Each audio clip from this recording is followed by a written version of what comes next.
مساء الخير. باسم فريق العمل والبحث بجامعة محمد الخامس بالرباط، حكمة افريقيا والشرق الاوسط، باسم زملائي الاساتذه، وباسم كذلك المجله المغربيه للتدقيق والتنميه والمركز الدولي للدراسات الاستراتيجيه والحكامه الشامله، يسعدني ويفرحني ويطيب لي ان ارحب بالزميل العزيز والاستاذ الفاضل الدكتور استاذ نجيب أقصبي، الذي شرفنا هذا المساء لشرح اشياء مهمه جدا، خاصه وان هناك هذا من حسن اللقاء انه يتزامن مع اصدار الرساله التوجيهيه للقانون الماليه او الميزانيه الثلاثيه 2022 2024. والدكتور استاذ نجيب أقصبي معروف لا يحتاج الى تقديم، نحن نريد ان يفسر للطلبه وللباحثين الذين هم الان يتابعون. ارحب بكم وادعوكم الى المتابعه لهذا اللقاء العلمي الكبير. Mesdames et messieurs, le professeur Najib Aqsbi va nous honorer pour présenter une conférence sur un sujet très pertinent et qui coïncide avec la publication de la lettre de cadrage du numéro 4 2021, datée le 17 mars 2021, sur le budget triennal. Et le professeur, il va nous présenter une conférence sur un sujet, comme j'ai dit, d'actualité, intitulé « Crise Covid-19, quelle réponse par les finances publiques ?» Professeur Aqsbi, on est très honoré, on va vous céder la parole et au nom de l'équipe de l'université, au nom de l'équipe de la gouvernance de l'Afrique et du Moyen-Orient et de la revue marocaine d'audit et des centres internationaux des études stratégiques et de gouvernance globale, je voudrais vous remercier d'abord pour avoir accepté notre invitation et l'invitation de nos étudiants. Vous avez la parole, professeur. Salam alaikum. Écoutez, je vous remercie d'abord pour sincèrement, c'est moi qui devrais vous remercier parce que offrir la possibilité, en particulier aux étudiants, j'ai toujours dit, c'est le plus important. C'est notre raison d'être, en fait. Offrir aux étudiants la possibilité de débattre de ces questions de finances publiques est une impérieuse nécessité. Je dirais plus encore aujourd'hui, franchement, que hier. Et en réalité, je voudrais rebondir tout de suite sur ce que mon cher Mohamed Harakat, tu as évoqué en début. Tu as parlé justement de la lettre disons-le, c'est une lettre de cadrage triennale qui est parue, donc oui, c'est ça, je l'ai lu, je pense, hier. Et c'est une bonne entrée en matière. Allez, je vous assure, quand je l'ai lu, j'étais en train de me dire, mais enfin, nous sommes face à des pouvoirs publics qui nous disent finalement, qui nous dessinent ce qui devrait nous attendre pour les 3 prochaines années. Hein. C'est pas une année, c'est les 3 prochaines années. Et moi, j'avais l'impression vraiment que, en fait, le monde d'après Covid, chez nos responsables, ne peut être que semblable au monde d'avant Covid.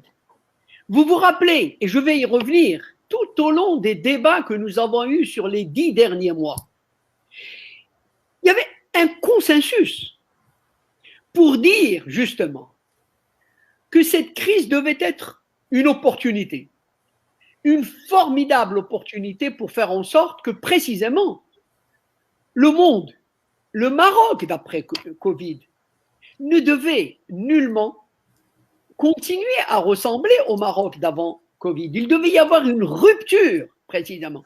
Or, c'est ce que tous ceux qui ont lu, qui lisent, je les invite à lire cette lettre de cadrage dont tu viens de parler, l'impression qu'on a est qu'on n'a pas grand-chose appris finalement et que le charil, je dirais, de nos responsables, c'est de très vite se hâter de revenir à la situation d'avant. D'ailleurs, même explicitement, on ne parle que de retour aux équilibres, comme si l'un des enseignements justement de cette crise n'était pas justement de montrer qu'à l'évidence, les fameux équilibres macroéconomiques étaient un leurre. Donc, on a l'impression que nos responsables, effectivement, malheureusement, n'apprennent pas grand-chose. Eh bien, vous dites, c'est pour ça que je vous dis, c'est une très très bonne entrée en matière, parce que précisément, il se fait que moi, j'ai construit, si vous voulez, le plan de mon intervention de la manière suivante. Bon, le titre, rappelez, c'est crise Covid. Quelle réponse? Quelle réponse par les finances publiques?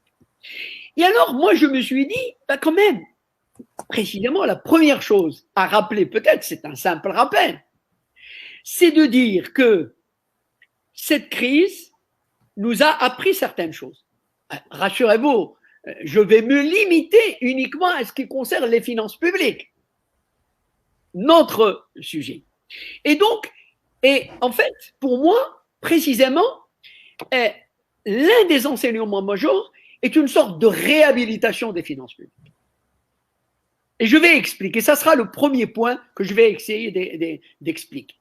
Le deuxième point, c'est un peu l'aspect, la partie analytique. Il s'agit tout de même d'expliquer quelle est l'évolution en termes de politique publique qui a fait que nous en sommes arrivés là.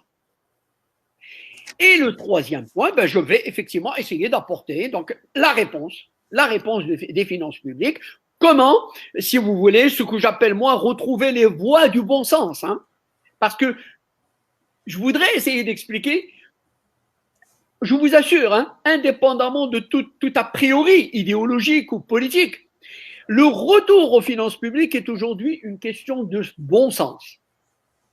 Et donc, je vais essayer de montrer comment le bon sens nous impose de revenir à trois instruments qui relèvent des finances publiques et qui sont tout simplement, 1, les dépenses, 2, la fiscalité, 3, la dette. Et donc, à travers ces trois éléments, je vais essayer donc d'expliquer quelles peuvent être donc les réponses pour dépasser cette crise et justement faire en sorte que le Maroc post-Covid ne soit plus le Maroc ressemble au Maroc hanté. Bien, voilà. Alors donc, premier point, je dirais la crise Covid et le retour de l'État. J'ai dit qu'un des enseignements majeurs de cette crise, chacun a pu la constater, chacun a pu l'observer, la crise est d'abord une crise sanitaire et chacun a pu constater devant cette crise sanitaire planétaire et tout à fait inédite, comment le pays s'est retrouvé finalement démuni. D'abord au niveau justement de la santé publique. Chacun a pu constater comment, lorsque l'épidémie s'est propagée, on s'est retourné et on a vu combien, malheureusement, on manquait d'hôpitaux, de lits d'hôpitaux, de médecins, de sages-femmes. Je ne vais pas, rassurez-vous, je ne vais pas vous embêter par les statistiques que chacun connaît largement aujourd'hui. Toujours est-il que, premier enseignement majeur, clé, très, très simple, un immense besoin, en fait, de service public. Parce que, évidemment, je vous dis, l'élément frontal, c'était la santé, mais en fait, on s'est aperçu qu'on manquait de tout. Le besoin de retour, de réhabilitation des services publics concerne la santé, mais il concerne aussi l'éducation, il concerne, par exemple, le revenu des gens. Lorsque le confinement a été instauré, il a fallu que les gens commencent à quasiment se révolter, à dire qu'ils ne pouvaient pas. Il y avait des témoignages qui disaient que des pères de famille qui disaient qu'ils préféraient encore mourir de Covid que de laisser leurs enfants mourir parce qu'ils n'avaient pas de revenus. Et donc, on a trouvé à quel point la fragilité, la précarité, la vulnérabilité de la population était grande. Donc, un immense besoin de services publics et donc à travers le besoin de services publics, ben bien évidemment, là aussi, le retour à l'État, le besoin d'État. Le besoin d'État. Là aussi, c'est un constat. Il n'y a pas d'a priori maintenant. On a bien vu là aussi que quand la crise s'est déclarée, tous les regards se sont tournés vers l'État, à commencer par le secteur privé, à commencer par ceux-là même qui, dans le secteur privé, depuis 30 ans, disqualifiés, discréditer le service public et l'État de manière générale. Ne voulait pas d'État, nous disait que que le privé, que le marché était capable de régler tous les problèmes. Ben, on a vu ce qu'on a vu. Donc là, je vous dis, moi je trouve sincèrement que cette crise a eu un impact, un effet essentiel dans la mesure où finalement, maintenant, elle nous dispense d'un débat qui est devenu inutile. On n'a plus, aujourd'hui, ce sont les faits qui parlent d'eux-mêmes. Très bien. Donc, ce besoin de service public, concrètement?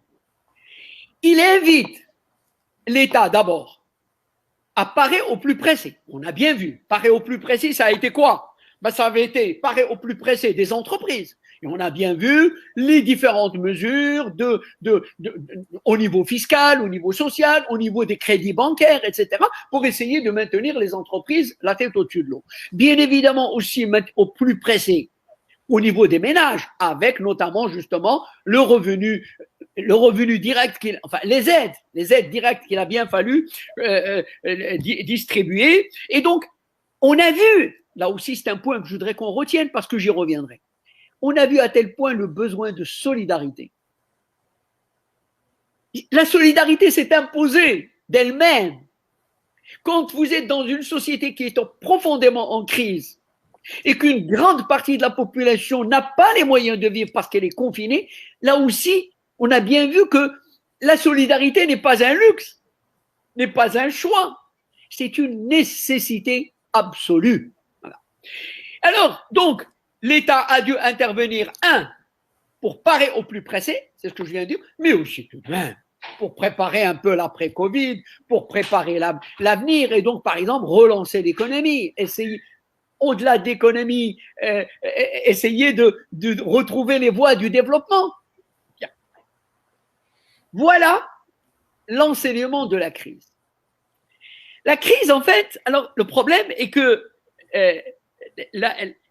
si vous voulez, la crise actuelle, est-ce qu'elle a révélé?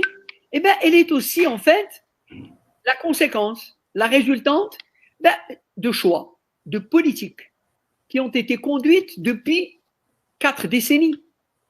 Et on ne peut pas aujourd'hui sortir de cette situation si on ne garde pas au moins, là aussi, on ne retient pas les enseignements justement de cette expérience des 4 décennies. Dès qu'il faut très brièvement, retenir ce qui est essentiel de cette expérience, retenir ce qui a échoué pour dépasser cela à l'avenir. Alors, qu'est-ce qui a été? Moi, ce que j'appelle cette période des 4 dernières décennies, vous le savez, je ne veux pas m'attarder sur cette question, j'ai eu à la traiter par ailleurs, mais incontestablement, le tournant s'est fait au tournant des années 70-80 du siècle passé. Et vous savez que ce qu'on a appelé la révolution néoconservatrice a d'abord été une révolution, disons une révolte contre l'impôt. On a commencé par nous dire que trop d'impôts tue l'impôt, que les totaux font les taux font les totaux, ne font pas les totaux. On a commencé à nous dire que que l'État devenait étouffant pour l'entreprise, pour la société, bref.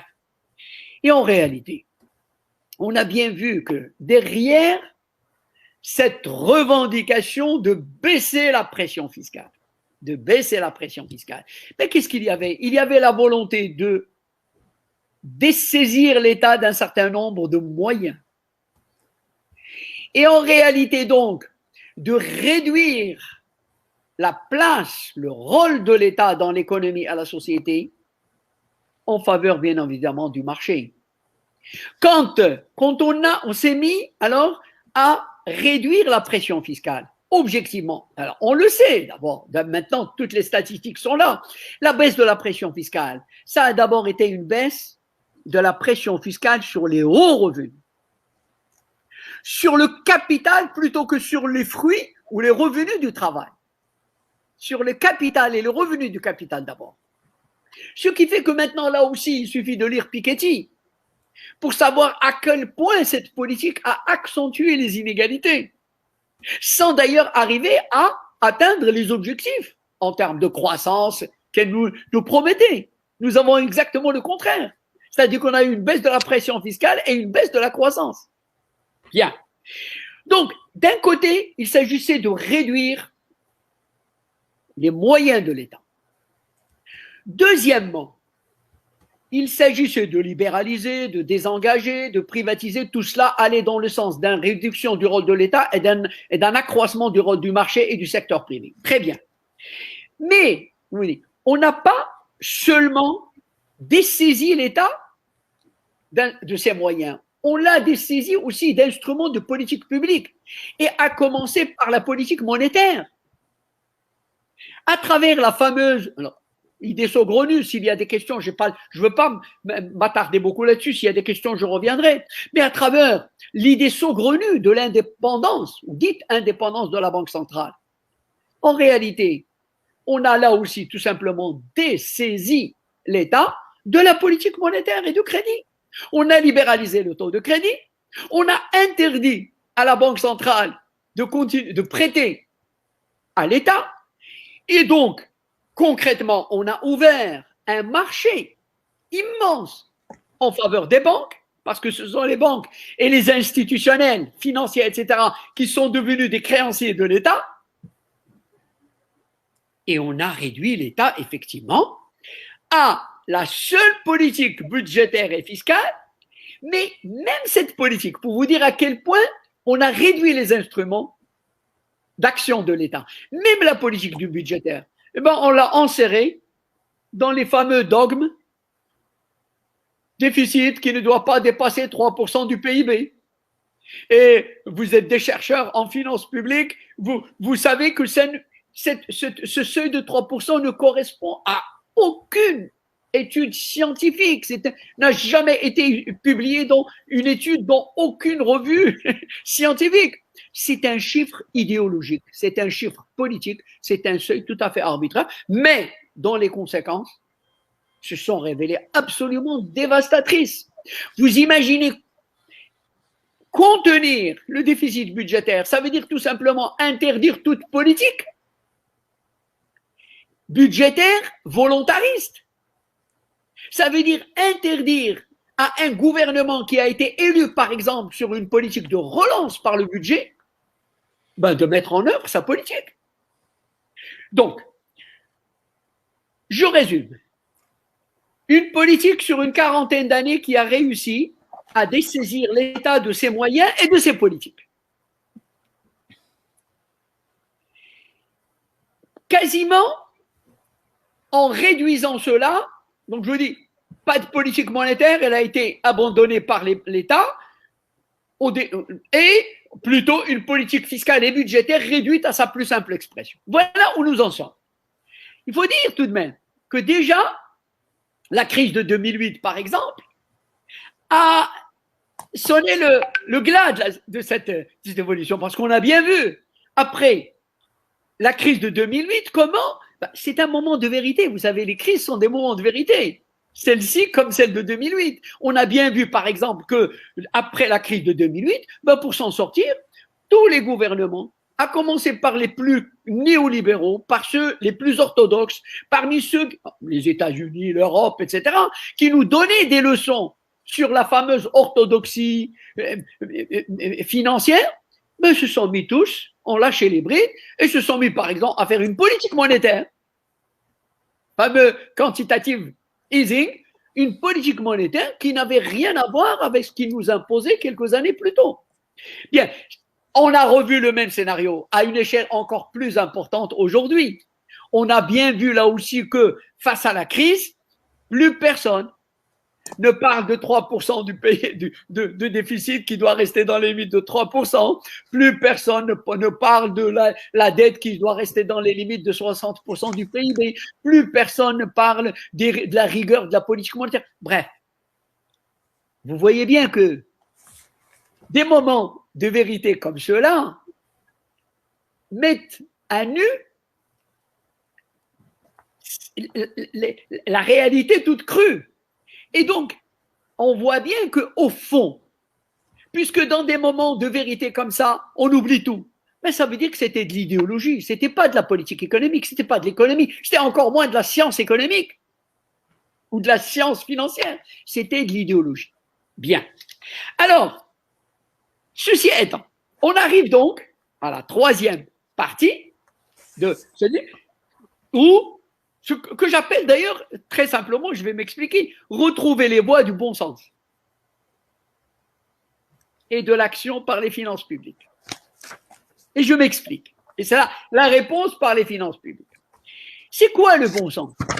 Qu'est-ce que je veux dire là par le bon sens? Si je dis le bon sens, c'est-à-dire que a priori, je ne suis, entendons-nous bien, dans cette affaire, je ne veux être déterminé par aucun présupposé. Je ne veux être qualifié ni de keynésien, a priori, ni de néoclassique, ni d'orthodoxe, ni d'hétérodoxe.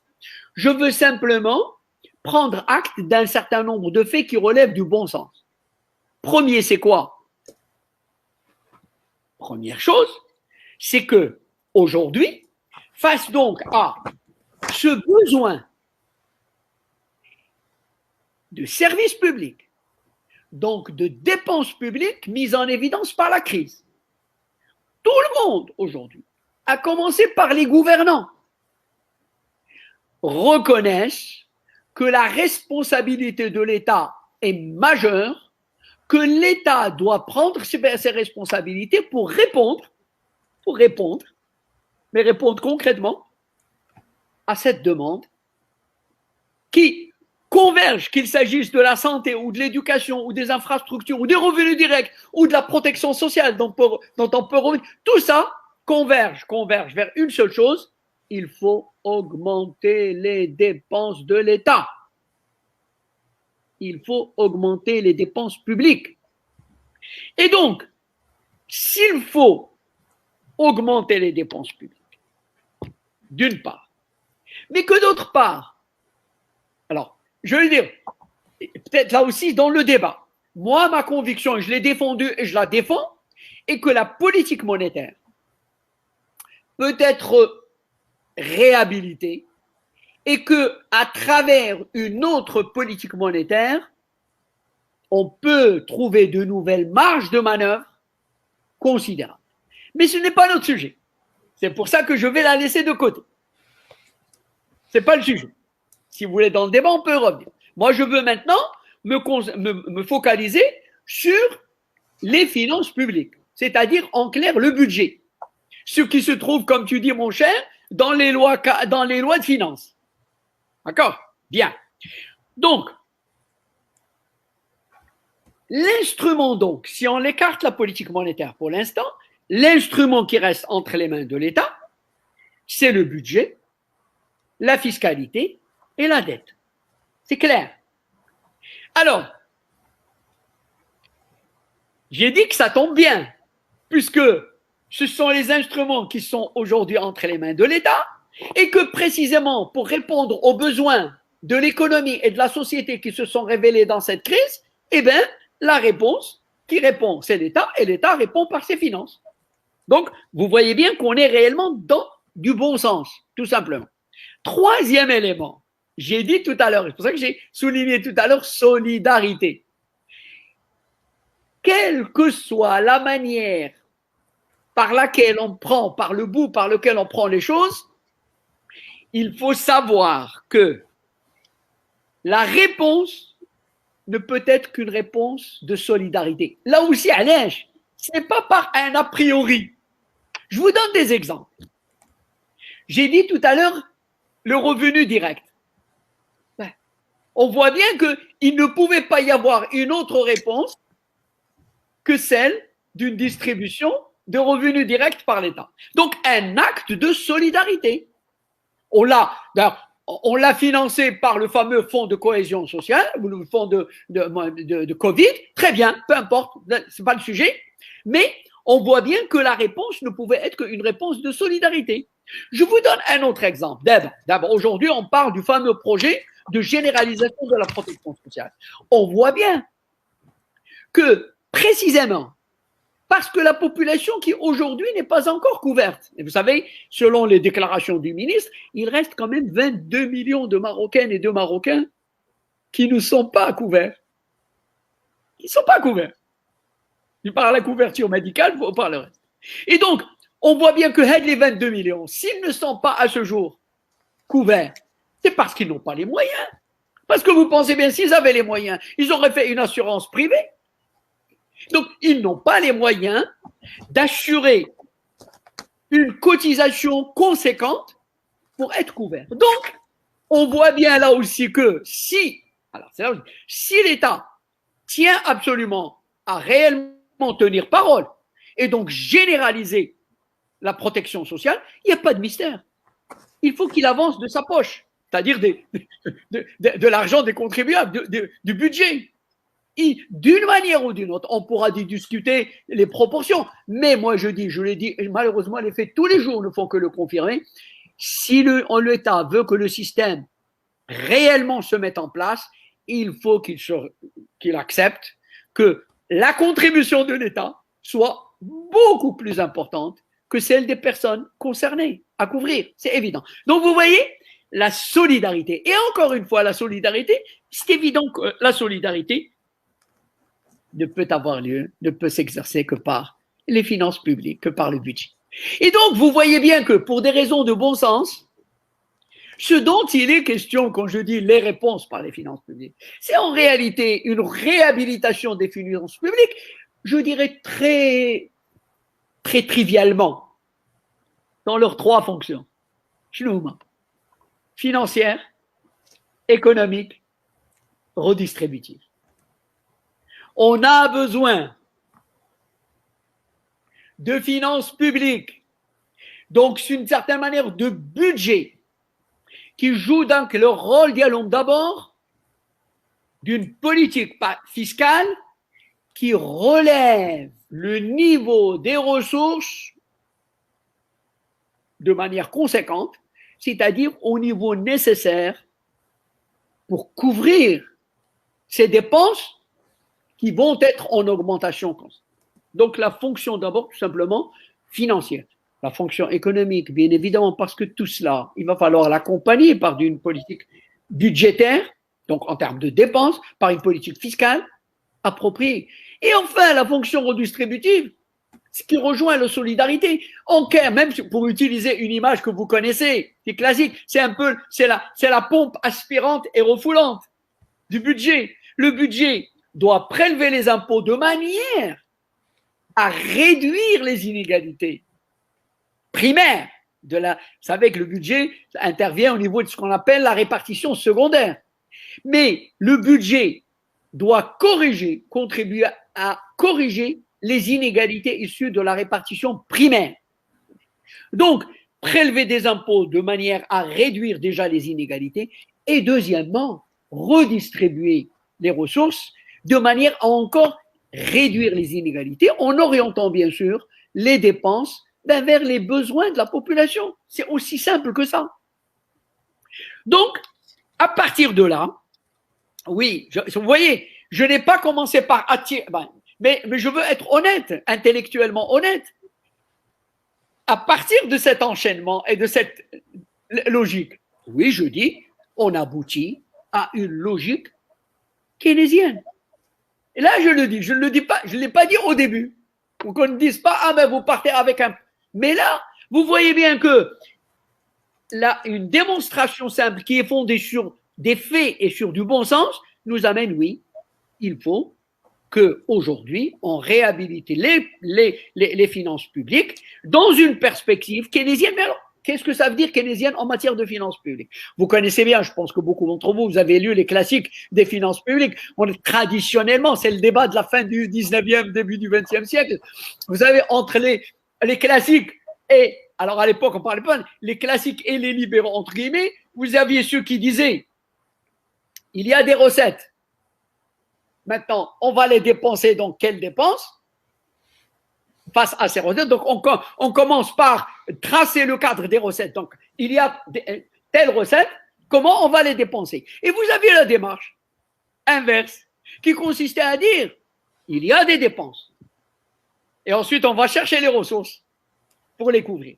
Eh bien, c'est ça aujourd'hui. C'est aussi simple que ça. Aujourd'hui, nous avons besoin, appelez-les comme vous voulez. Donnez, peu importe le qualificatif. Nous avons besoin aujourd'hui d'une démarche qui va dire oui, il y a des besoins. Et donc, il y a des dépenses déterminées par ces besoins qui se situent à tel niveau. Eh bien oui. Comment les couvrir? Autrement dit, quelle politique fiscale, quelle politique des dépenses et quelle politique de la dette aussi, je vais y revenir, organiser pour répondre à cette demande, à ce besoin des textes. C'est ça la démarche. Donc, d'une certaine manière, oui, dès le départ, accepter l'idée, par exemple, aussi, parce qu'on sait que compte tenu de l'importance des dépenses, même si les recettes augmentent considérablement, je pense qu'elles ne permettront jamais de couvrir. Donc, il faut accepter l'idée d'un déficit, mais un déficit qui n'est pas subi, comme on le fait maintenant, un déficit qui est réfléchi, qui est organisé, qui est planifié, qui est programmé, qui est volontaire, voulu. Donc, la réponse consiste à inverser la logique actuelle. Inverser la logique actuelle. La démarche aujourd'hui devrait être la crise Covid a révélé des besoins qui se traduisent par des dépenses. Aide les dépenses. Comment est-ce qu'on va organiser les politiques publiques pour pouvoir y répondre? Et alors, je dis donc 3 niveaux, je termine avec ces 3 éléments. Sur les dépenses, sur la fiscalité et sur la dette, très rapidement, je ne sais pas si j'ai déjà… tu me dis, mon cher Mohamed, à quel niveau j'ai besoin de combien de temps encore? Je peux me permettre encore combien de temps? Je pense qu'une dizaine de minutes me suffiront. Alors, d'abord, les dépenses. Et il faut être clair là-dessus. J'ai parlé jusqu'à maintenant du niveau des dépenses. Oui, le niveau des dépenses doit être augmenté à la hauteur des besoins. Clair. Mais attention.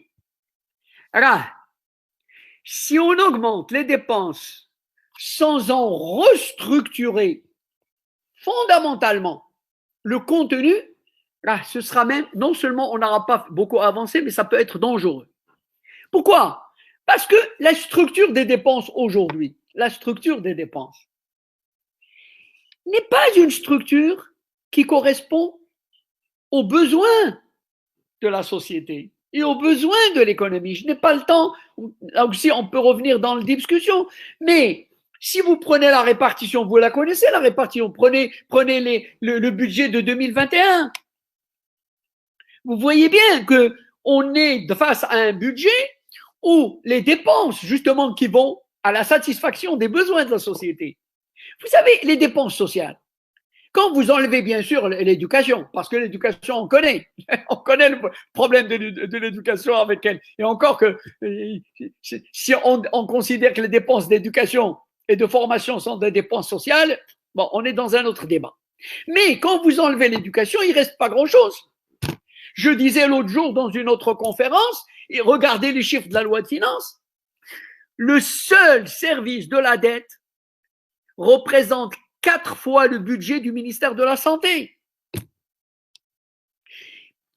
On est face à une structure des dépenses qui est tout simplement inadéquate. Je ne veux pas utiliser une autre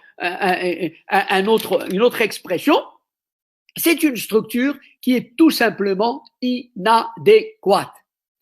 Et donc, il s'agit d'augmenter les dépenses et de repenser fondamentalement les priorités, la hiérarchie des dépenses. Et je dis bien là aussi, parce qu'il ne s'agit pas de croire que c'est des choses très très simples. N'imaginez pas que les priorités, elles sont évidentes parce qu'elles sont mises en évidence par les besoins de la société, qui sont nés de la crise Covid. Bien. Alors, deuxième, les recettes fiscales, la fiscalité.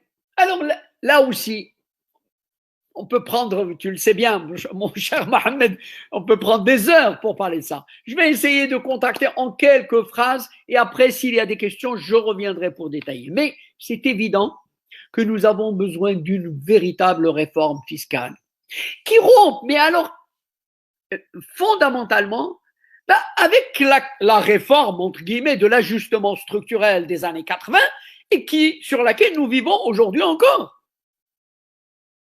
Je peux vous assurer, vous savez, j'avais fait ma thèse sur cette question et j'avais fait des orientations de réforme fiscale. Je peux vous assurer que je les lis aujourd'hui. Malheureusement, je dis malheureusement, elles n'ont pas pris un ride, une ride. Elles n'ont pas pris, elles restent d'une actualité. Pourquoi? C'est pas parce que moi j'ai été plus intelligent que d'autres, mais c'est que pour moi, malheureusement, c'est que tout simplement parce que notre pays n'avance pas. Parce qu'on n'avance pas. Parce que les réformes ne se font pas. Donc, c'est vous dire, je vais être très simple. Et donc, les mêmes orientations que j'ai faites il y a trois décennies, je peux les reprendre, elles sont actuelles. On a besoin, évidemment, d'élargir l'assiette. Mais là aussi, élargir l'assiette, soyons clairs. Souvent, maintenant, tout le monde dit élargir l'assiette. Tout le monde le dit. Alors qu'entre parenthèses, c'était l'objectif de la réforme des années 80. Alors, si 40 ans après, on en parle encore, c'est qu'on n'a pas fait grand-chose. Je dirais bien au contraire, la situation s'est aggravée. Mais je vais vous donner des exemples très simples. Élargir l'assiette, ça veut dire d'abord appréhender la matière imposable, les parties de l'assiette fiscale qui aujourd'hui sont soit non fiscalisées, soit mal sous ou sous-fiscalisées.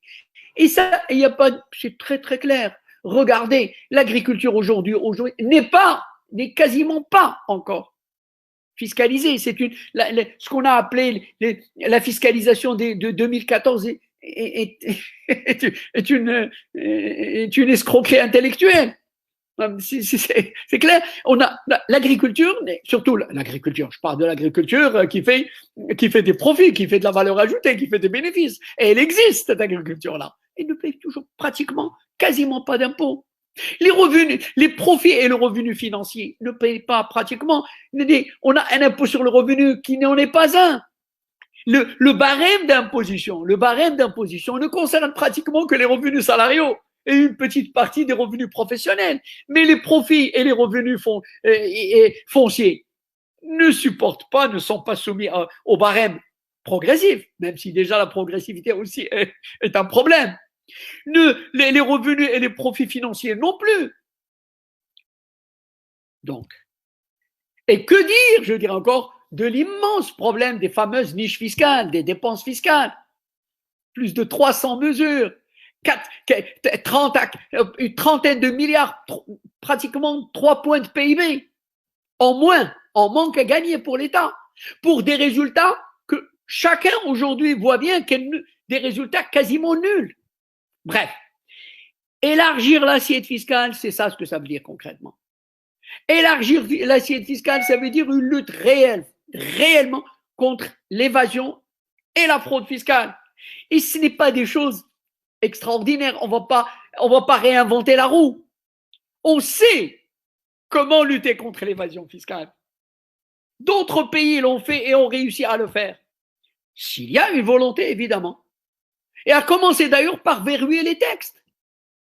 Sans parler des moyens de contrôle, de l'augmentation des vérificateurs. J'écoutais un responsable de la direction des impôts, et encore samedi dernier, Honnêtement, je vous dis, moi, je croyais que ces dernières années, on avait sensiblement augmenté le nombre des vérificateurs. J'avais même lu dans certains papiers, comme ça, plus ou moins, de propagande, qu'on atteignait presque le millier. Eh bien, c'est le responsable, c'est un directeur à la Direction générale des impôts qui nous disait que ça n'a pas, j'ai retenu autour de 490 vérificateurs. Alors qu'on était à 280 il y a une dizaine d'années ou une vingtaine d'années. Je veux dire, en 20 ans, on a augmenté les moyens de vérification en 20 ans quand même, de peut-être de 60%. C'est insignifiant. Donc, c'est vous dire que c'est une question de volonté. Alors, j'ai dit, élargir l'assiette. Mais évidemment, Serge, on ne peut pas. Il y a la question de la solidarité aussi. Élargir l'assiette. Vous savez, c'est Balzac qui disait il y a très très très longtemps que augmenter les ressources fiscales, l'impôt, c'est mieux le répartir. Mieux le répartir. Et donc aujourd'hui, dans la situation d'inégalité que chacun connaît, d'ailleurs inégalité accentuée par la Covid, ben oui, on a besoin d'impôts qui soient progressifs. À commencer par l'impôt sur le revenu. La progressivité, moi je dis, ça fait très longtemps que j'ai dit que la progressivité de l'impôt sur le revenu est une progressivité régressive. Régressive. Ça veut dire quoi? Ça veut dire oui, il y a une progressivité apparente, mais c'est une progressivité qui frappe essentiellement les classes, les bas et la classe moyenne. Dès que les revenus atteignent un niveau important, il n'y a plus de progressivité. Donc c'est une progressivité de perversité, si je puis dire.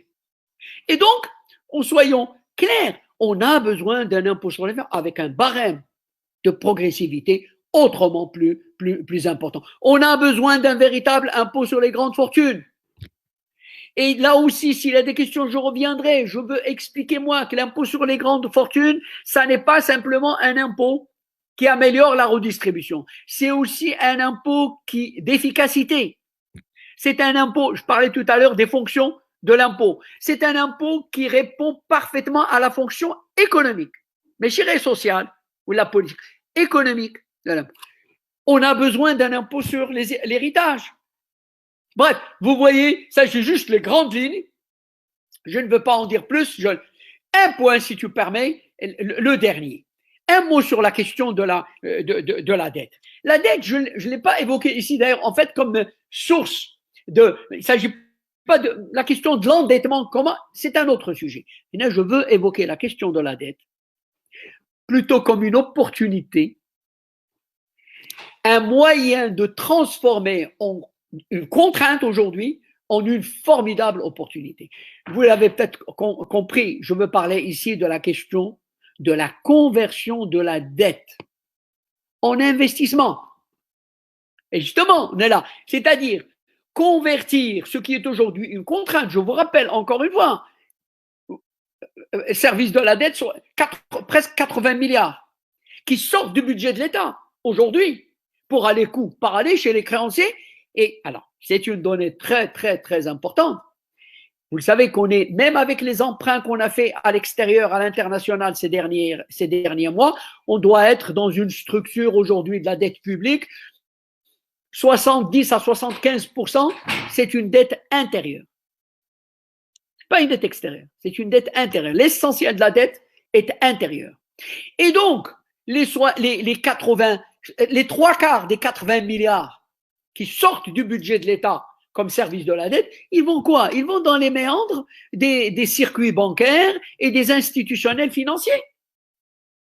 Donc l'idée, et vous voyez comment elle est aussi couplée avec les dépenses. Avec les dépenses.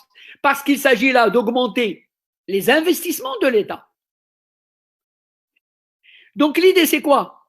C'est de faire en sorte qu'il y ait un accord entre les créanciers, qui sont des créanciers intérieurs, et qui sont, on peut les compter sur les bouts, si vous voulez, sur les bouts des doigts. C'est pas le grand public, hein.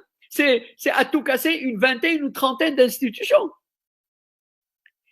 Donc, un accord entre l'État débiteurs, les créanciers financiers, un accord pour convertir une partie du service de la dette en projet d'investissement. Bien évidemment, en partenariat, les modalités peuvent être examinées.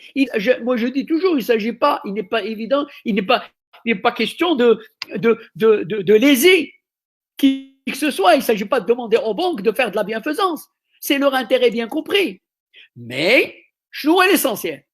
L'essentiel, à travers une telle formule, c'est que dès qu'une partie des 80 milliards qui sortent du budget de l'État, je répète, pour aller dans les méandres des circuits bancaires, puissent être transformés justement pour renforcer alors les dépenses de l'État, les dépenses du budget général de l'État, mais pas n'importe quelle dépense. Là, il s'agit de dépenses d'investissement dans des projets mutuellement avantageux pour tout le monde.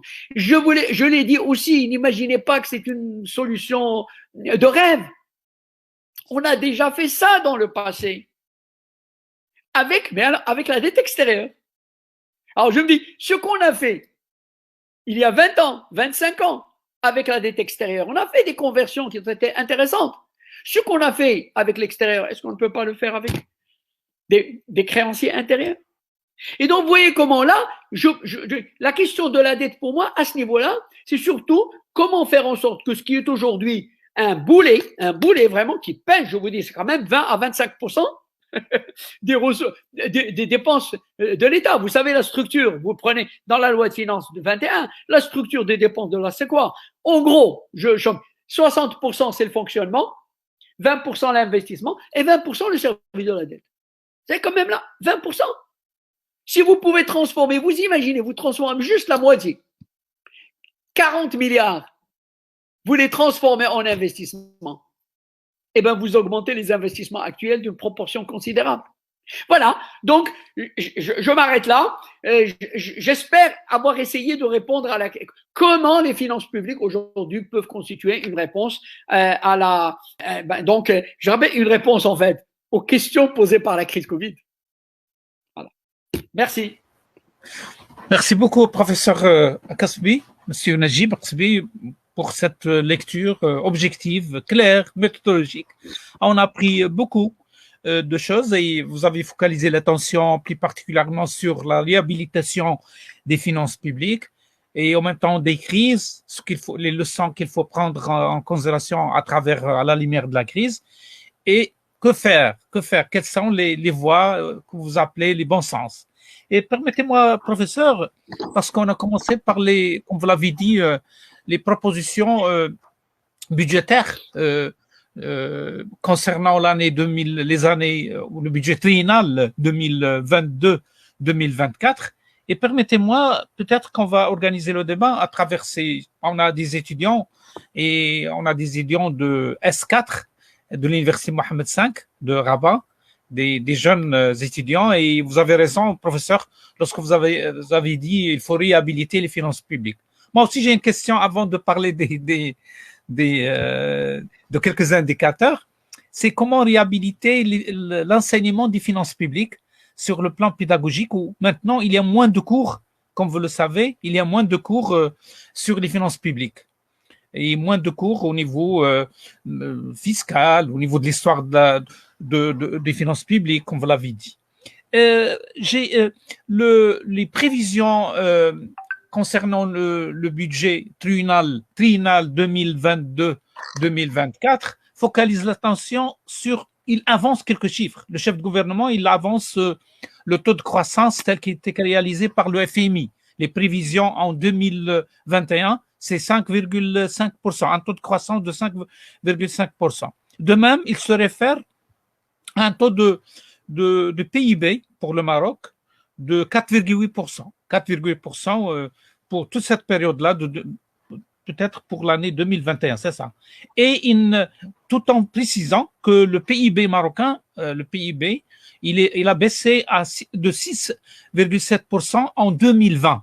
Et vous l'avez dit, la crise, elle était catastrophique à l'échelon mondial, au niveau peut-être macroéconomique, microéconomique et en même temps à l'échelon personnel. Et il se réfère la lettre de cadrage numéro 4 2021, ou bien la circulaire numéro 4 2021, il se réfère toujours, comme vous l'avez dit, aux équilibres macroéconomiques et il prévoit un taux de croissance, professeur, de 4% annuellement, c'est-à-dire en moyenne, entre 2022 et 2024. Et voilà une question.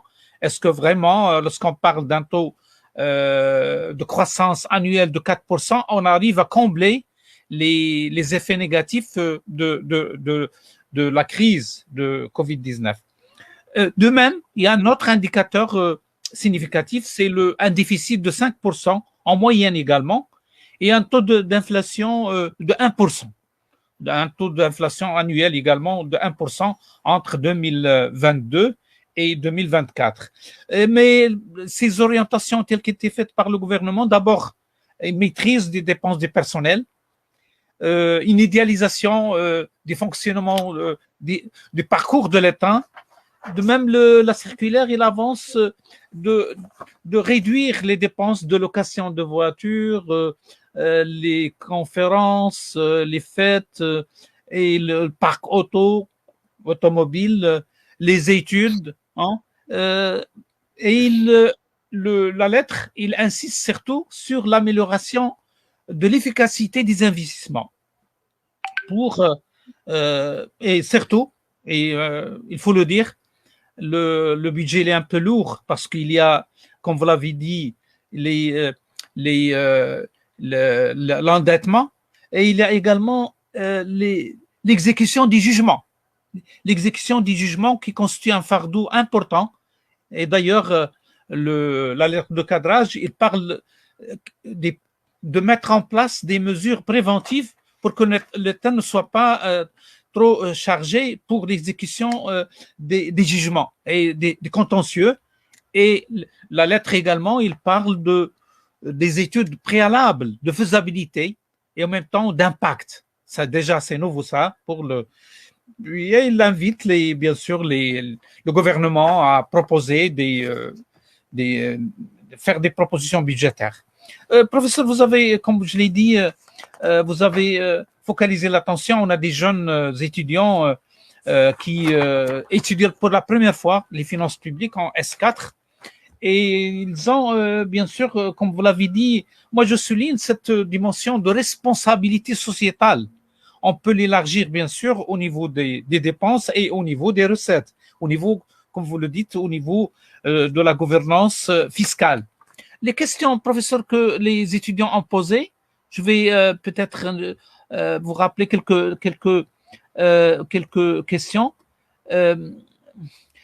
Voilà, il y a une question qui a été posée par Émile Ben. Il dit, c'est quoi se recentrer quand c'est une période de crise, justement? Voilà donc la première question. La deuxième, oui, la deuxième, c'est à... Je n'ai pas compris la question. La première question. D'accord. Il dit, voilà, sur quel élément il faut donner de l'importance en période de crise, justement. C'est-à-dire, c'est une question qui a été posée par Émile Ben, sur quoi se recentrer, il faut le dire, recentrer. Et une autre question, c'est voilà, une question sur l'héritage, impôt sur l'héritage. Comment un jeune, c'est Oussama, monsieur Oussama Bamou, il pose une question pour l'impôt sur l'héritage, comment l'institutionnaliser. Et voilà, je vais passer à une autre question. Il faut encourager les entrepreneurs marocains. Comment les encourager à travers une stratégie fiscale ou voilà. Monsieur Ben Ali, quel lien mettez-vous entre la nécessité de revoir la gouvernance fiscale et la mise en place du fonds Mohamed VI d'investissement? Donc, ici, c'est-à-dire les rapports. Puis, voilà, donc il y a des étudiants qui, je pense que c'est M. Ben Ali, il pose toujours une question sur l'évasion fiscale et les amnisties. Hein, voilà, donc en gros, les questions, et voilà, professeur, on va vous donner quelques, pour répondre d'une manière peut-être générale. Puis, moi, j'ajoute, professeur, c'est que au niveau, vous avez évoqué que, moi, je précise pour les jeunes étudiants que ce que dit professeur Arsbi au niveau de la nouvelle responsabilité de l'État, ça pose un problème, professeur, au niveau des biens communs publics planétaires, parce que, comme vous l'avez dit, l'État, il devient responsable, l'État, d'abord, il doit être doté d'un gouvernement intelligent, de priorités. Voilà, donc la santé, ça devient un bien commun, planétaire. Donc tout devient, la santé, ça devient stratégique. De même, moi, je précise, professeur, parce que vous avez parlé de l'éducation, moi, j'ajoute également la recherche scientifique, parce qu'on est là ensemble grâce aux techniques d'information et de communication qui ont joué un rôle très important dans le cadre de... Et les jeunes Marocains, et en même temps, ils doivent ensemble avoir une stratégie d'appropriation de ces techniques d'information et de communication. Et c'est pour cela, également, la recherche scientifique, recherche-développement devient un bien public également planétaire. Parce qu'il faut, dans les pays en voie de développement, donner beaucoup d'importance à la recherche-développement. De même, il y a l'environnement, il y a l'alimentation et la gouvernance aussi. La gouvernance, ça devient un bien commun, public, parce que n'importe quel État, lorsqu'il a des défailles au niveau du Covid, ou bien il n'adopte pas une stratégie claire au niveau de la lutte contre la Covid et ses déviants, il va entraîner des problèmes, il est certain, pour les autres pays. C'est-à-dire que la gouvernance, d'une manière globale, devient... Et vous l'avez dit, professeur, lorsque vous avez parlé de la reconversion de la dette, c'est-à-dire la responsabilité des organisations internationales, telles que le FMI, la Banque mondiale, et surtout les Nations unies, les différents organismes de coopération et de développement, ils ont un rôle important à jouer au niveau de la crise Covid-19 et après la crise, parce que la crise aura des effets, il aura des effets, comme vous l'avez dit. Voilà, professeur, je cède la parole pour apporter quelques éléments de réponse aux jeunes étudiants. Bien, bah écoute, merci cher ami, merci pour ces commentaires, ces questions. Merci aux étudiants aussi pour toutes leurs questions. Bah, je vais essayer de répondre dans l'ordre de présentation. Je vais essayer de répondre à toutes les questions qui ont été posées. Alors d'abord, pour ce qui est des questions soulevées par mon cher Mohamed Harakat, comment réhabiliter l'enseignement des finances publiques? C'est vrai que c'est une grande question. C'est évident que pour réhabiliter les finances publiques, il faut réhabiliter d'abord l'enseignement, parce qu'il faut qu'il y ait suffisamment de cadres d'abord qui peuvent contribuer à formuler les politiques, à gérer le système. Et donc, je pense que c'est une question très, très importante. Vous savez,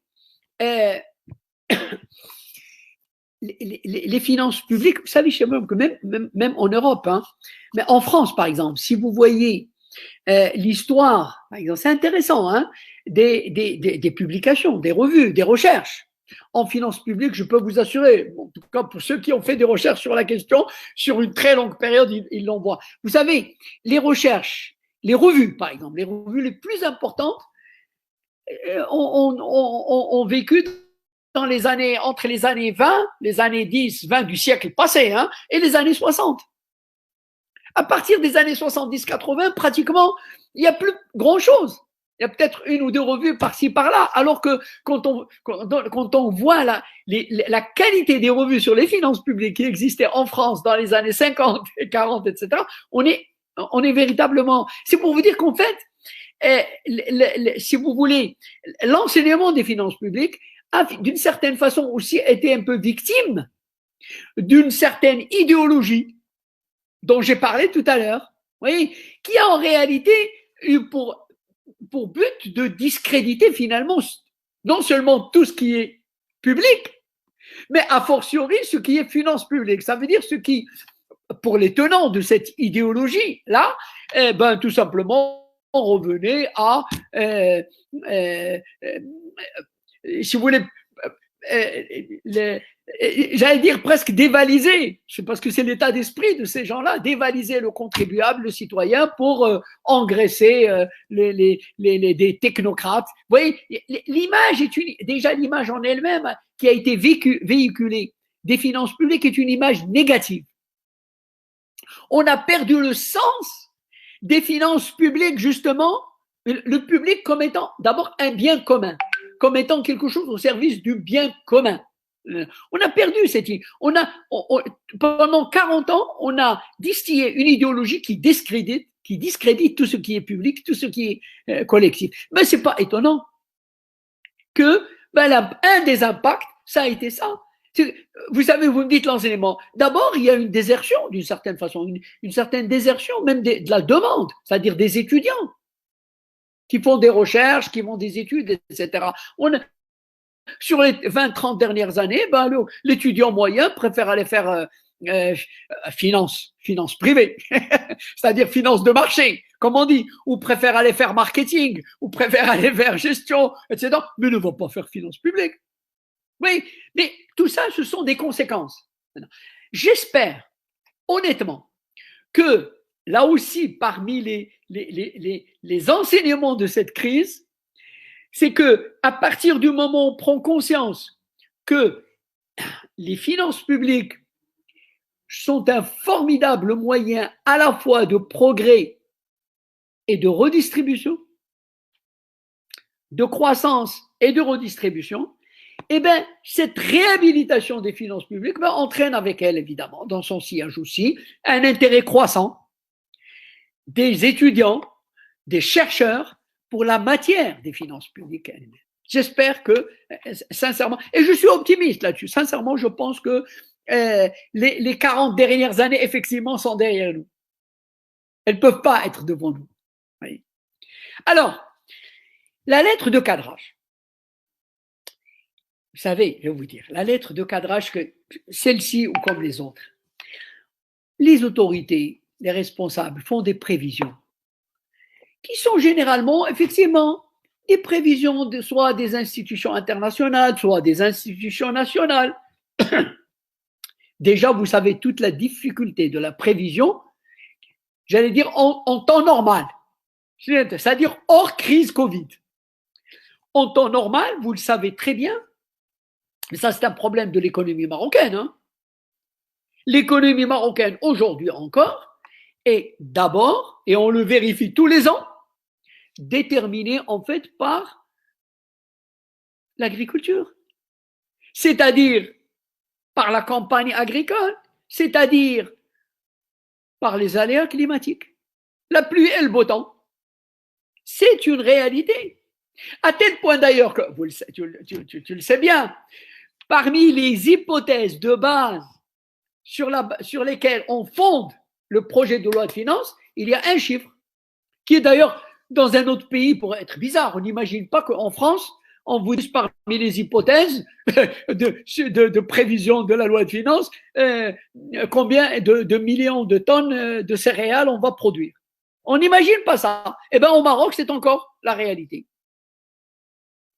Vous voyez, hypothèse, si on fait 75 millions de quintaux, c'est l'hypothèse moyenne sur la base. Bon, c'est vous dire que déjà, avant Covid, hors Covid, il y a ce problème majeur de la prévision économique au Maroc, dans notre pays, qui est, du fait de ces réalités de l'économie, reste une prévision extrêmement fragile, extrêmement. Maintenant, a fortiori en période Covid, ben je peux vous dire que aujourd'hui, à l'heure où nous parlons, bien malin celui qui peut vous dire, faire une prévision fiable et, comme on dit, mettre sa main au feu pour ça, qu'il s'agisse des organisations internationales ou nationales, personne ne sait réellement, n'est capable de produire une prévision fiable pour une raison très très simple, c'est que personne ne sait comment, à ce jour encore une fois, comment va évoluer la pandémie. Et tout le monde sait que l'économie est dépendante de la fin de la pandémie. Il ne peut pas y avoir une hypothèse sérieuse de reprise véritable de l'économie si on n'arrive pas à mettre cette pandémie sous contrôle. Or, à ce jour, vous le voyez bien, je n'ai pas besoin de vous raconter ce que vous pouvez lire et voir tous les jours. Aujourd'hui encore, on ne sait pas, personne ne sait. Comment vont évoluer les vaccins, la vaccination, qu'est-ce qu'il peut y avoir après? Vous dire, bon, mais j'en sais rien, moi je ne me fais. Ok, ce matin, pas plus de ce matin, je voyais dans un débat à la télé un grand professeur, un immense professeur, un responsable d'une grande structure hospitalière en France qui disait, tenez-vous bien, la crise Covid, on va la traîner encore pour une décennie.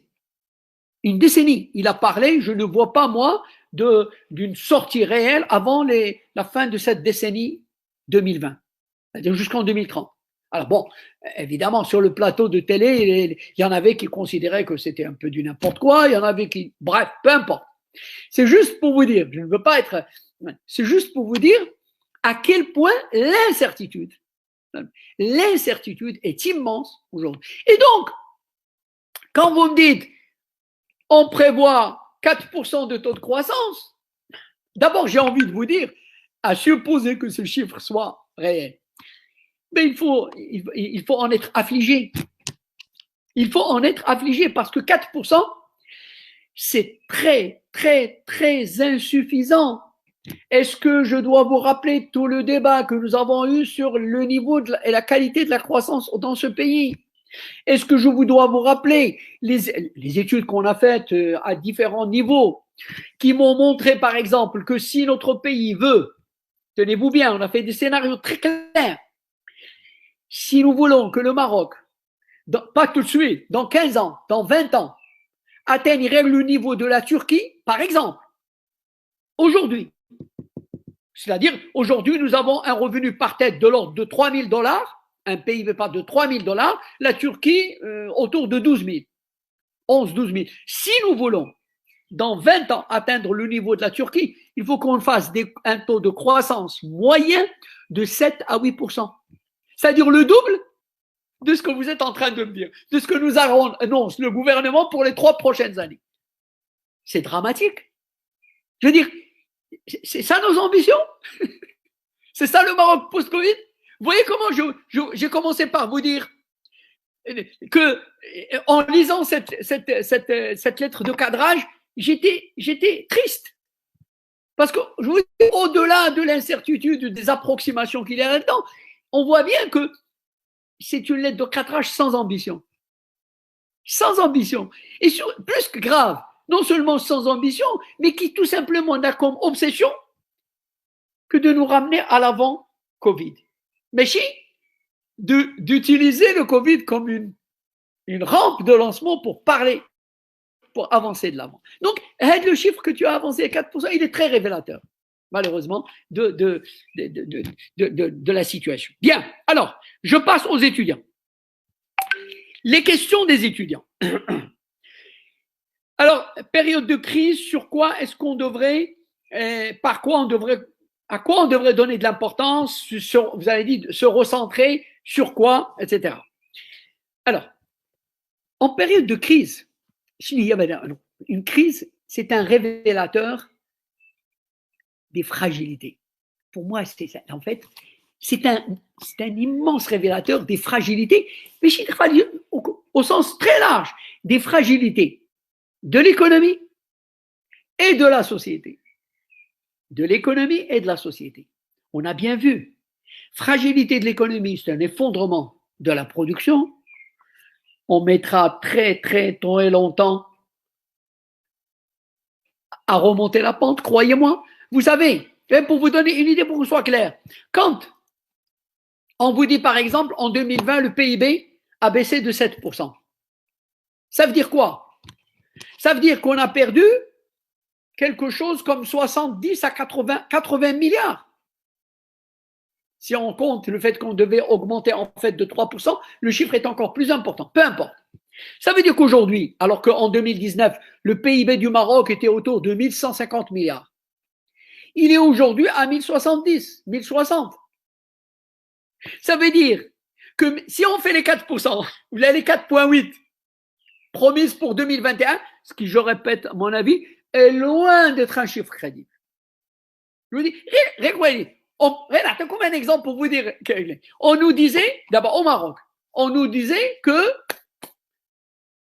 au mois de mai, maximum, au-delà du maximum mois de mai, on aura vacciné 80% de la population, donc on sera immunité collective, donc l'économie pourra redémarrer. Bien. Mais aujourd'hui, dans les informations que vous pouvez lire, l'usine AstraZeneca qui nous livre les vaccins en Inde a déclaré qu'elle arrête, elle interrompt la livraison des vaccins. Donc ça veut dire quoi ça? Tout le monde convient aujourd'hui que, je ne parle pas indépendamment de la volonté de qui que ce soit, objectivement, on ne peut pas atteindre l'objectif tracé. Aujourd'hui, à valeur aujourd'hui, on sait qu'on ne pourra pas atteindre 80%.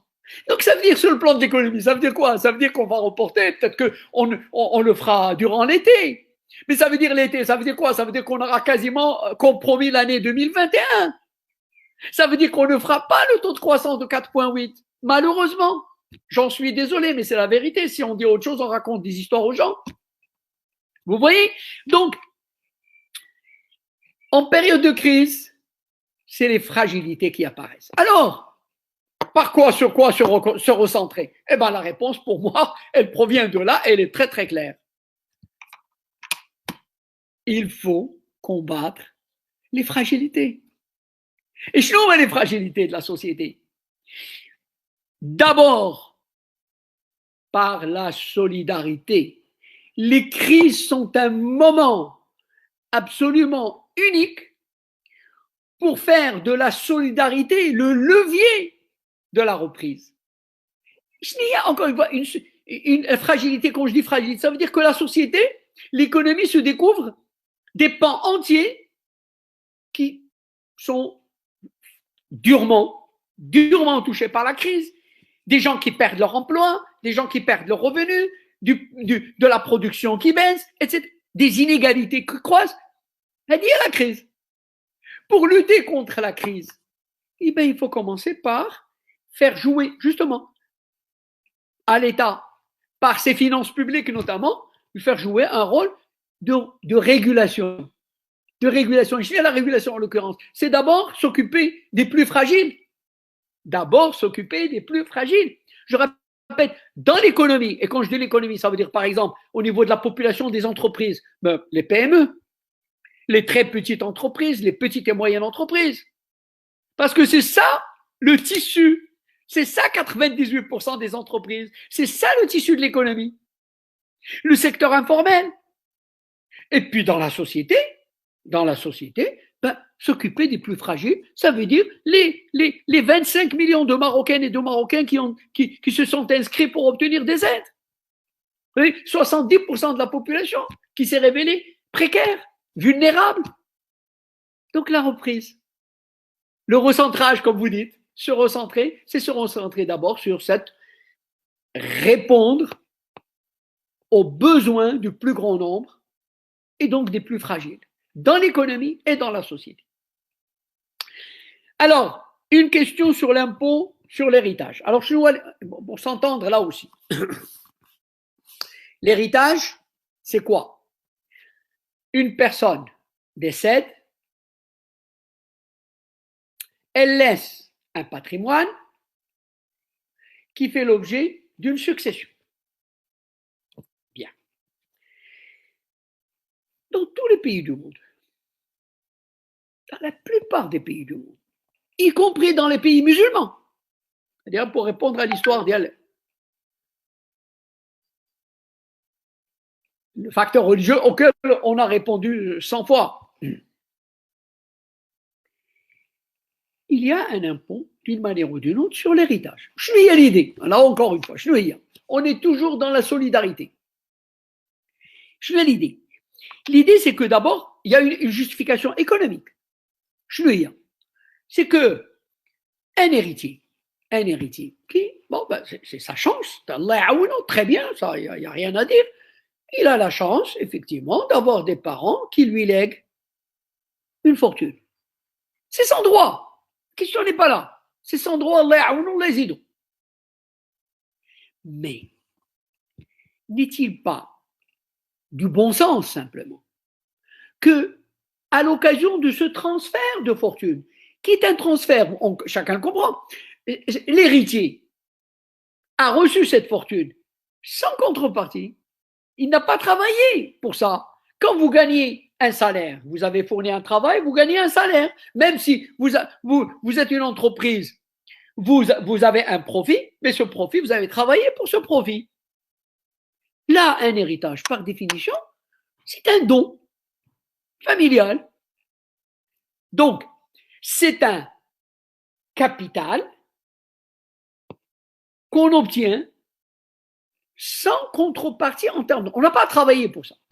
Donc, dans ce contexte-là, la moindre des choses, la moindre des règles qui constituent justement ce qu'on appelle le lien social dans une société, ce qui fait corps, ce qui fait tissu dans une société, ne serait-il pas de demander à cette personne qui a bénéficié de cette aubaine de consacrer une partie à, d'une certaine façon, la partie qui est prélevée de cette fortune en héritage à travers l'impôt sur l'héritage et qui va aller dans le budget de l'État. Quel est le sens là?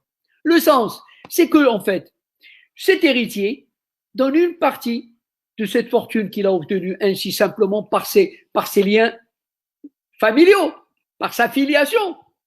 Mais une partie, il la met à la disposition, de l'intérêt collectif. Il la met en partage avec la société, avec les plus faibles, les plus démunis. Parce que l'idée, évidemment, c'est que les revenus de l'impôt sur l'héritage ou l'impôt sur les grandes fortunes, par exemple, il ne faut pas que ça aille dans le tonneau des Danaïdes, effectivement, du budget. Il faut que ça aille dans des comptes spéciaux, parce que pour bien marquer la volonté de solidarité. C'est-à-dire qu'il faut que ces fonds aillent dans un fonds spécial qui va ensuite être affecté à lutter contre la pauvreté, à donner des revenus directs aux gens, à améliorer le service de santé, etc., etc. C'est ça le sens. Donc, le sens de l'impôt sur l'héritage, ouais, marquer une solidarité en consentant à payer une partie de son héritage. Alors après, on peut discuter, dans certains pays, l'impôt sur l'héritage est progressif. Vous savez, même aux États-Unis, il est très progressif. Il peut aller jusqu'à 45%. Si dans l'histoire, il a monté jusqu'à 70%. 70%. Pour vous dire, hein, on n'est pas. C'est les États-Unis, le pays le plus capitaliste du monde. En Europe également. Donc, pour vous dire, on n'est pas en train de parler là de quelque chose qui tombe du ciel, qui est imaginaire. C'est des expériences qui ont été pratiquées, qui se pratiquent encore aujourd'hui à travers le monde. Et chez nous, c'est pas normal, honnêtement. Ce n'est pas normal qu'on n'ait pas un impôt sur l'héritage. Alors, je vous dirais, en fait, il existe quelque chose qui n'est pas l'impôt sur l'héritage, soyons clairs, mais qui, à un niveau symbolique, peut rappeler, c'est en fait, pour faire court, c'est les droits d'enregistrement. Le droit d'enregistrement de 1%. C'est-à-dire qu'aujourd'hui, un héritage, vous l'enregistrez, vous payez 1%. Donc, rien pour dire, d'abord ça c'est peut-être aussi pour rappeler à ceux qui parlent de l'argument religieux. Dans le système fiscal aujourd'hui, il existe une contribution, on va l'appeler comme ça, sauf qu'elle est insignifiante. 1%, c'est insignifiant. Donc, en réalité, ce dont il est question, c'est à la limite un arrêt pour.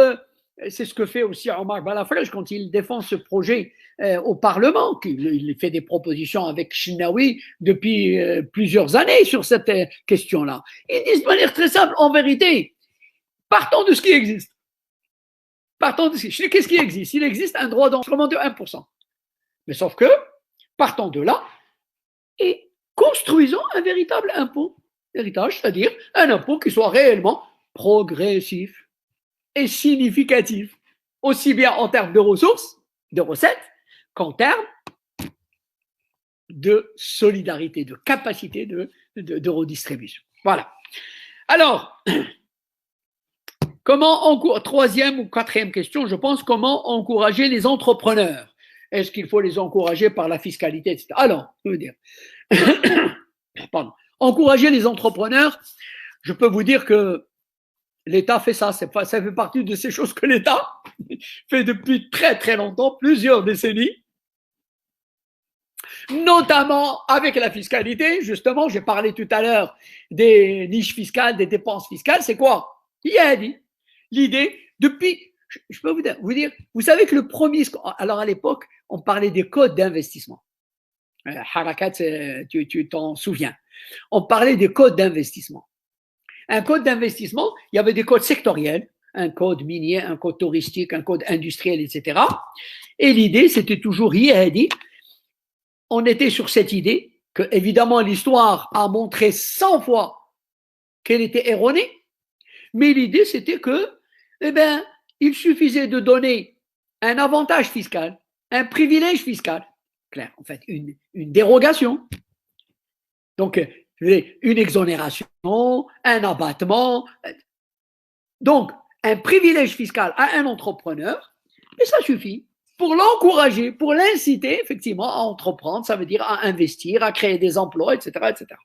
Le premier code d'investissement au Maroc date de 1958. 1958. C'est vous dire que depuis 60 ans, plus de 60 ans, on pratique cette politique d'incitation par la fiscalité.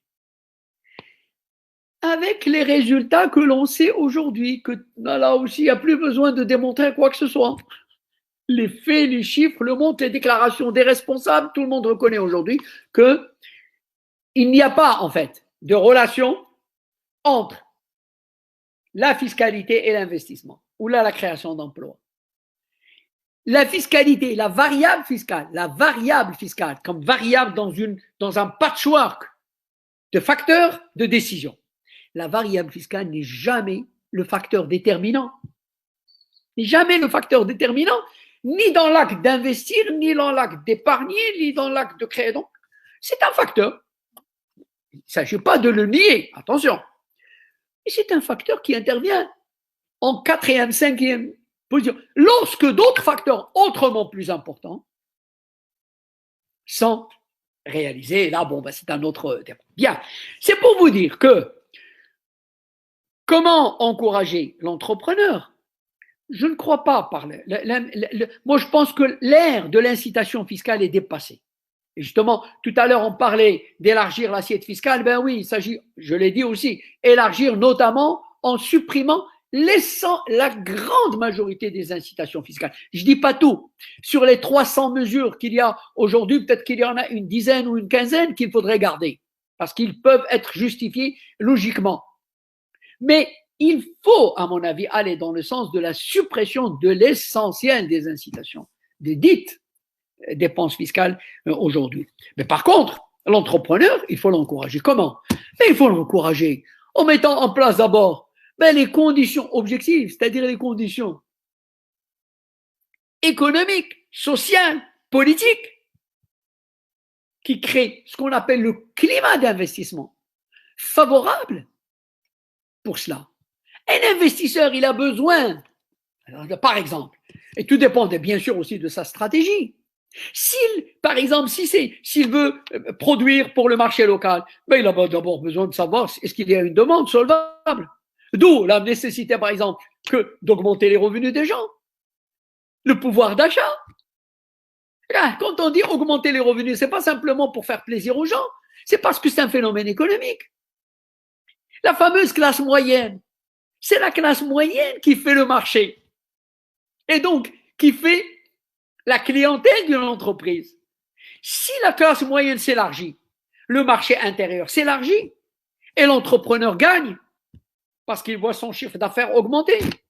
Mais si la classe moyenne, comme c'est le cas malheureusement, se rétrécit, les pouvoirs d'achat se dégradent, mais ça c'est un vrai problème.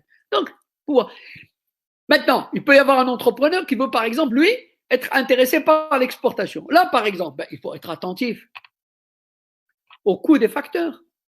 Or, par exemple, je vous dis, le coût de la terre au Maroc, le coût du foncier est exorbitant et souvent un facteur déprimant. Le coût de l'énergie. Souvent, on nous sort le coût de la force de travail. Ce n'est pas les salaires qui sont les plus lourds dans les coûts de production. Vous avez la logistique. La logistique. Les services annexes. Un entrepreneur a besoin d'avoir tous les services qui lui permettent à son activité de continuer. Les infrastructures.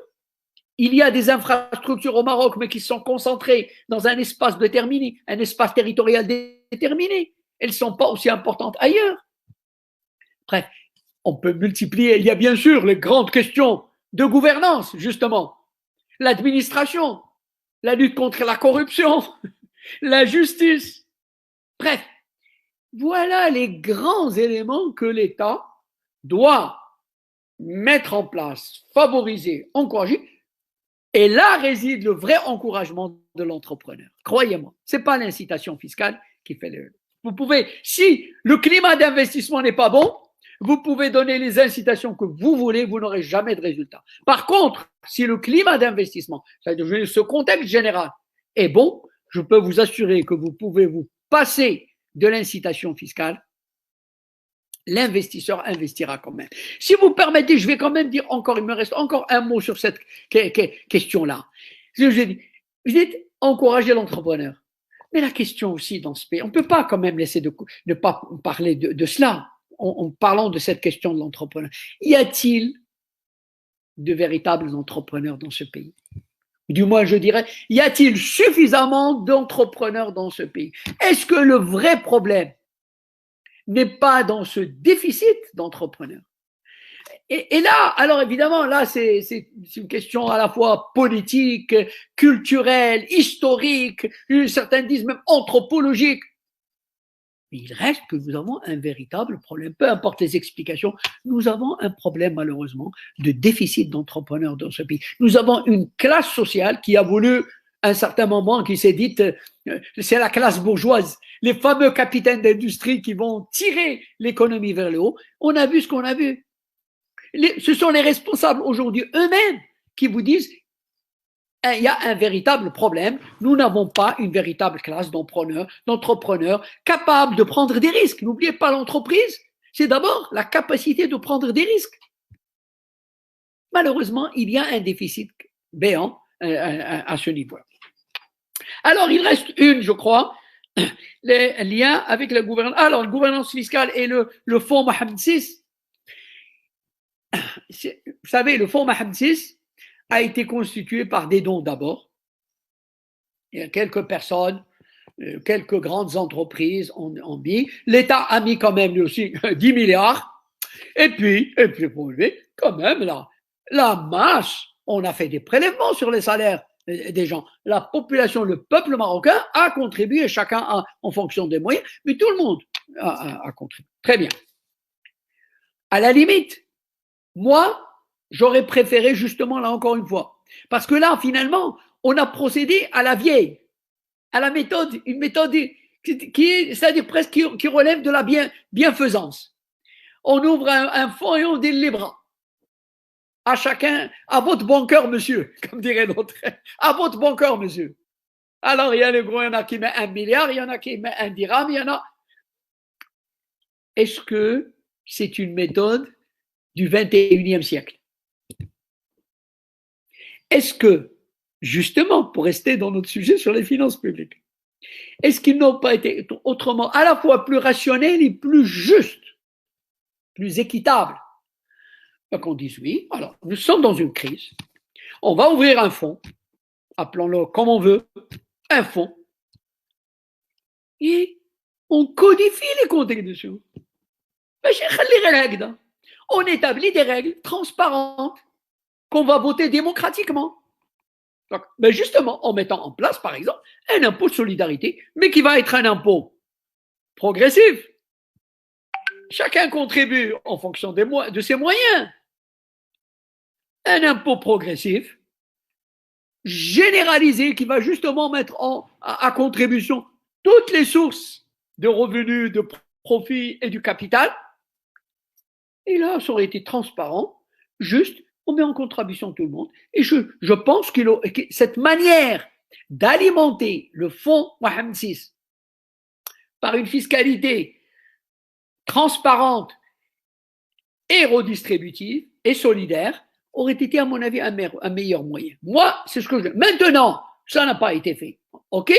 Maintenant, moi, je dis, au-delà de ce fonds, il s'agit de mettre en place une fiscalité de progrès et de solidarité. Voilà. Donc, au-delà de fonds Mohamed VI ou la pas, d'abord, il faut mettre en place une fiscalité de solidarité. Bien. Alors, dernière question, je pense que c'est la dernière et la question. L'évasion fiscale et l'amnistie. Alors, j'ai dit tout à l'heure, pour moi, je vous le dis très sincèrement, la question de l'évasion fiscale et de la fraude, c'est une question d'abord de volonté. Il y aurait une véritable volonté de lutter contre la fraude et l'évasion fiscale, les résultats auraient été tangibles et on n'en serait pas là. Mais bon, là aussi, c'est une autre histoire. Chacun sait, soyons clairs, hein, soyons lucides. S'il n'y a pas cette volonté, parce qu'il y a des intérêts derrière. N'imaginez pas que c'est simplement parce que on rechigne à faire ceci ou ça. Il y a des intérêts sonnants et trébuchants, tangibles. Donc des lobbies, des pouvoirs qui ne veulent pas de cette lutte. Et donc, ils font ce qu'il faut pour qu'il n'ait pas. Très bien. Donc, je vous dis, par exemple, j'ai donné tout à l'heure l'exemple des vérificateurs. Enfin, est-ce qu'on imagine s'il y avait une volonté, quand on sait d'abord aujourd'hui le chômage des jeunes diplômés, notamment parmi des gens qui ont des masters, qui ont donc déjà une formation, qu'est-ce qu'il faudrait? Je parlais tout à l'heure de l'enseignement des finances publiques, etc. Qu'est-ce qu'il faut pour faire un bon vérificateur? Ben, ça peut être quelqu'un, par exemple, comme vous, qui a un master et ensuite fait une formation dans l'école des impôts, une formation de 6 mois ou de 1 an. C'est tout. Vous imaginez si réellement on avait… Je vous assure que j'étais étonné, j'étais choqué quand j'ai appris samedi dernier le nombre de vérificateurs. Alors que moi, je vous dis, je croyais qu'on était déjà à 800 ou les 1000. Vous imaginez? On recrute 500, 1000 jeunes aujourd'hui, et ils sont disponibles sur le marché. On leur donne une formation et on les met comme des brigades de vérification. Je peux vous assurer, d'ailleurs, pour une fois, pour ceux qui disent que la fonction publique, les fonctionnaires ne rapportent rien, voilà, là vous avez une catégorie de fonctionnaires qui peut, croyez-moi, sont d'une rentabilité inimaginable. Je veux dire, un vérificateur, il peut rapporter à l'État 1000 fois, 100 000 fois ce que l'État lui donne comme salaire. Donc, pour vous dire, n'imaginez pas que c'est des choses, c'est des intérêts. La seule façon de comprendre des choses, c'est de comprendre ça en termes il y a des lobbies, des intérêts. Bien. Donc, cette volonté manifestement fait défaut. Alors, qu'est-ce qu'on fait? On fait, c'est la deuxième question que vous posez. On fait des amnisties. Ça veut dire quoi? C'est là où on rentre, en fait, dans l'effet pervers. L'évasion, la fraude, elle est là, elle s'accumule de temps en temps, on fait des contrôles, etc. Bien, on fait des coups, très bien. Et puis, à un moment, on dit, bon, allez, hadith, c'est l'histoire en fiscal, la traduction fiscale dit, afallahu amma salaf. Voilà, afallahu amma salaf. Donc, on dit, allez, on va remettre les compteurs à zéro. On fait une amnistie. Vous nous donnez quelque chose, parce que vous voyez là, la volonté, c'est pas une volonté de lutter contre les racines du mal.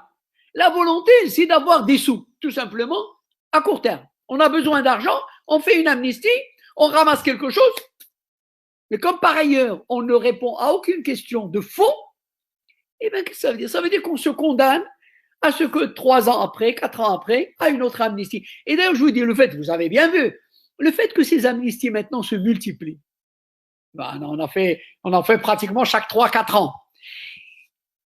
Mais je dirais que ça n'est plus efficace.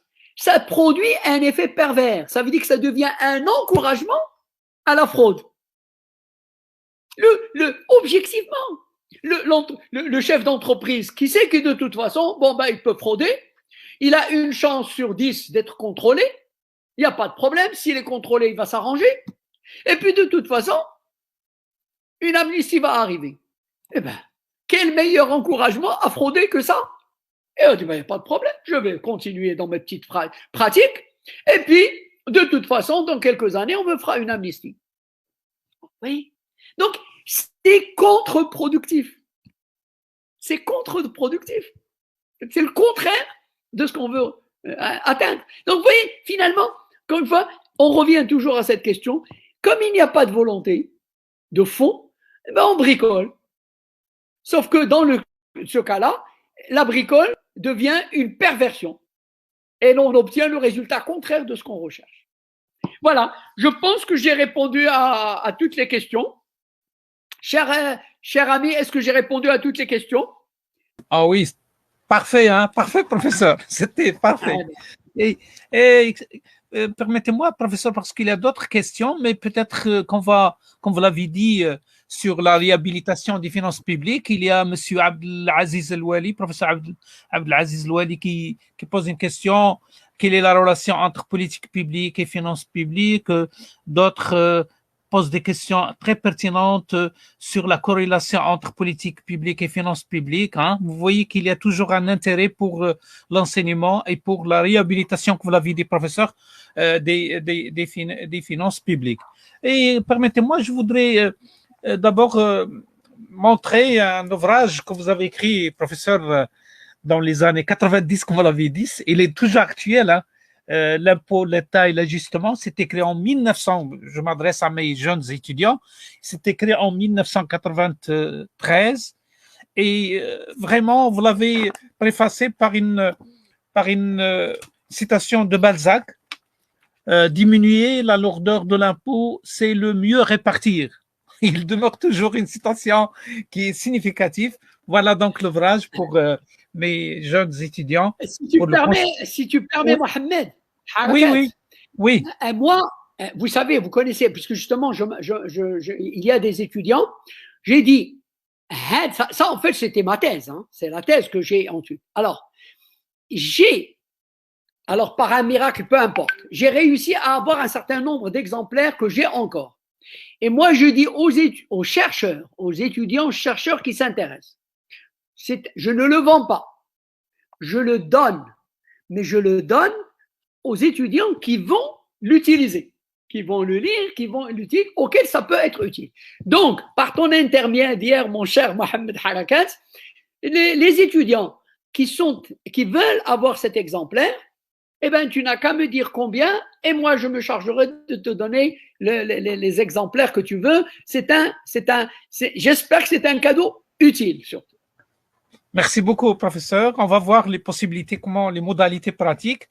J'ajoute également qu'il y a un autre ouvrage qui était coordonné par le professeur Najib Qsbi dans le cadre de la revue des sciences politiques. Et il a écrit un article on est quatre collègues à avoir oui, vous êtes 4 personnes qui ont coordonné ce livre, très intéressant. Et vous avez écrit, professeur, économie politique et politique économique au Maroc. C'est une question qui a été posée par un étudiant maintenant. Et on a commencé à coopérer, à travailler ensemble. Voilà notre ouvrage qu'on a écrit en 2000, il y a 20 ans. Qui était publié dans le cadre de la revue marocaine d'audit et développement sur les finances publiques. Et vous avez voilà votre photo, et je m'adresse aux étudiants pour construire toujours ces travaux qui sont intéressants. Hein. Donc voilà, professeur, je voudrais juste vous dire combien on a appris de vous, et peut-être que le sujet fédérateur ça constitue les finances publiques. Comme vous l'avez dit, là, on a besoin d'une nouvelle réhabilitation dans le cadre de la crise et en même temps dans le cadre de Covid-19, de voir quelles sont les perspectives d'abord, parce que, comme vous l'avez dit, les finances publiques connaissent une crise de méthodologie. C'est une matière démocratique par excellence et cette dimension démocratique, il est toujours, comme vous le défendez toujours, il demeure le pilier important de toute cette politique de publique et de transparence. Hein. Et en même temps, il y a cette méthodologie, parce qu'on a besoin d'une nouvelle méthodologie d'enseignement où il y a des arrêts, oui, des études de cas, comme vous l'avez dit, sur le plan des arrêts de la Cour des comptes, les arrêts de le Parlement, les pouvoirs des parlements en matière du contrôle des finances publiques, et en même temps les études d'impact. Il y a moins de cours, comme vous l'avez dit, et d'études sur les finances publiques, mais je pense, professeur, que ce que vous avez développé aujourd'hui dans le cadre de cette conférence ouverte, hein, sur les perspectives, en même temps la pratique des finances publiques et ses rapports avec la crise, hein, ça peut-être va donner à nos jeunes doctorants, parce qu'il y a moins de doctorats, de thèses sur les finances publiques, et c'est l'occasion que nos jeunes s'orientent vers ces études, surtout dans sa dimension africaine, sa dimension mondiale, régionale, maghrébine, ça c'est important. Donc voilà, professeur, au nom des doctorants même, et en même temps de l'équipe pédagogique, notre équipe pédagogique de la gouvernance de l'Afrique et du Moyen-Orient. C'est une structure de 45 étudiants qui s'intéressent à la gouvernance au niveau maghrébin, au niveau africain, et qui préparent leur thèse sur cette dimension de gouvernance que vous l'avez dit. Ils vous félicitent beaucoup parce que j'ai lu ici certains de leurs réactions. Ils sont très contents et en même temps, ils vous saluent et en même temps, ils vous passent le salut et peut-être qu'on aura une autre occasion de développer d'autres axes de recherche. Et c'est pour cela que je voudrais vous remercier parce que vraiment, on a appris beaucoup de vous, beaucoup d'idées, beaucoup de réflexions qui peut réveiller la conscience des jeunes étudiants qui seront des responsables demain au niveau des départements ministériels, au niveau des parlements, des contrôleurs, des cadres des finances. C'est sûr qu'ils sont appelés ensemble à donner de l'importance à cette matière, comme je l'ai dit, finances publiques, qui a besoin d'une réhabilitation et constitue par, comme j'ai dit, une matière d'apprentissage de la complexité, d'apprentissage de la démocratie. Et c'est au terme de cette citation-là, je voudrais vous remercier une autre fois et espérons, Inch'Allah, qu'on soit ensemble pour une autre conférence. Merci, professeur, et merci pour toutes les participantes et les participants, nos jeunes doctorants, nos jeunes étudiants, professeurs, et surtout notre technicien, ingénieur et technicien qui a fait l'enregistrement de cette séance, de cette conférence ouverte. Et au revoir et à la prochaine fois.